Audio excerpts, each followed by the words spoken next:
tool you begin with is language. So they understood that language was a tool.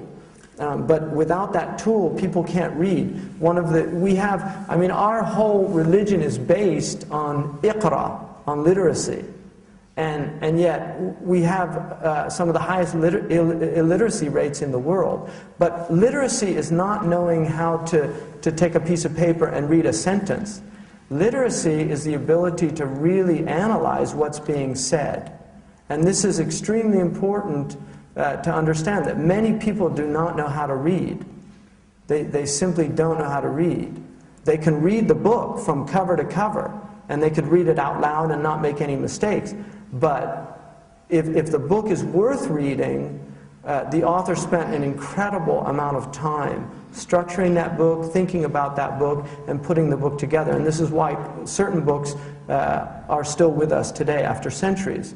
Much of the great classical tradition of Islam arose out of the most brilliant minds in human history.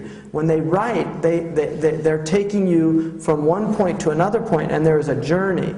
And during that journey, they are imparting things. Some of them are valid, and some of them are invalid, but teaching people how to read properly, how to assess, how to analyze language. If you don't know grammar, there's a major problem, and I'll give you one example. I translated a book called, a creed called the Tahawiyya. Every single English version of that creed that I looked at had major mistakes because the grammar wasn't understood. Every single translation, without exception, had at least one. Some of them were quite good.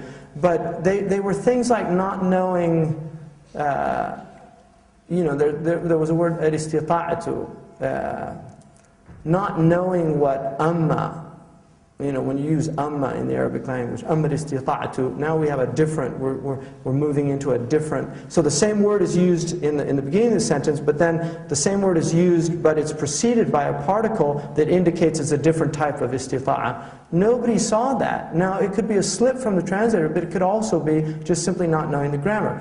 Every single translation of Quran that I've ever seen, this is the first verse that I look at in Surah Ash-Shura, is Allah says, "Laysa kamithlihi shay' wa huwa as-sami' al-basir." The wow there, every single translation I've ever looked at, it translated as a conjunction. It's not a conjunction. It's called isti'naf. It's not atf. It's not harf atf. So it says, there's nothing like God. And it's not and He is. It's yet He is. So these are very subtle points of language, but they radically alter meanings. And this is why grammar is so essential if you're going to train a mind. Now, the early people, you can argue, well, Sahaba didn't know grammar, but they knew what amma meant. They knew that that was waw al-istitnaf. These things were intuitive because when language is at its key point, like Shakespearean English, they had grammar books, by the way, during that period. But people understood language. Language devolves. It becomes degraded. So now, grammar is no longer even taught. Children don't learn grammar. I mean, my mother, who studied in Catholic schools, she's teaching English to, she's in almost 90, and she volunteers 3 times a week to teach Mexicans English that are living in California. And she was saying to me the other day, I visited her before I came over here, she said, "Do you know there's so many grammatical mistakes in these books that are teaching these people English?" And I said, "Like what?" She said, "They end sentences with prepositions." I said, "That's considered okay nowadays." But it's like she grew up in a period, because she was trained by nuns, where these things were taken really seriously. Some of them are pedantic, no doubt.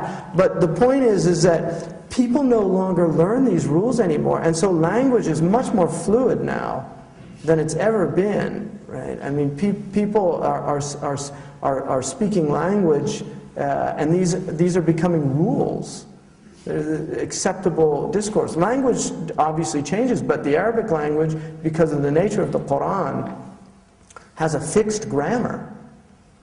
the modern Arabs make a lot of mistakes in the newspapers and things like that because they haven't studied Arabic grammar. But if you're going to learn the classical tradition, you have to learn the grammar. And the grammar, even though there are points that are debated and things like that, when you get into higher levels of grammar, it's extremely important. So the instruction of these tools is very important. And then you move to the purpose of the tools, which is to learn subject matter that is not instructional but educational. So these are the things that where you need, you sit in circles traditionally and discuss things. You discuss books, you discuss text. This is where you're introducing young people into dialectical learning. And it's the most rewarding type of learning there is. Instructional learning is me imparting my knowledge to you. If I've learned grammar, I can instruct you in grammar, or mathematics, algebra. But dialectical learning is where we actually look at a poem together and discuss what we think the author's intent of the poem was, or what that poem means to us. And this is not a kind of rap session, because if you have the tools, and if you understand the tradition, then you can actually arrive at things that are consistent and meaningful. So the Quran is certainly the highest level of that, because the Quran is an unending ocean of meaning.